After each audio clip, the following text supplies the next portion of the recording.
Kifo sio kitu kibaya, hata kama utakufa uende kuzimu. Hakuna kitu cha wasiwasi, utapatana na marafiki huko, utakaa muda mrefu na wao mkisalimiana kabla wakati wa hukumu ufike. Ni maneno yake aliyekuwa waziri mkuu na kinara wa ODM Raila Amolo Odinga, mwamba aliyetamba na kutaratamba. Imeguza Wakenya wengi. Kipenzi cha Wakenya ameenda. Katika enzi zake aliitwa baba, tingatinga, rao, Agwambo, mzee mwenye busara na hekima, mzee aliyeng'aa katika ulingo wa siasa. Wanasema waliotutangulia kuwa aliyekufa hawi tena. Raila Amolo Odinga ameenda na hata rudi tena.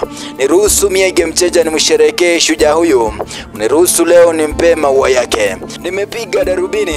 Nakumbuka vizuri sana Raila Amolo Odinga katika enzi zake pamoja na wenzake walipigania katiba. Katika enzi zake amehudumu kwa serikali zote. Katika enzi zake ameongoza maandamano ya Sabasaba. Sijui mara ngapi nitachukua kalamu yangu na karatasi kuuliza ni nani hasa atachukua nafasi yake ya Agwambo, na nani hasa atakuwa kinara wa upinzani hapa nchini Kenya. Pumzika mahali pema peponi Agwambo. Mungu azidi kuiongoza familia yako. Siku zote tuzidi kuombeana mwisho mwema.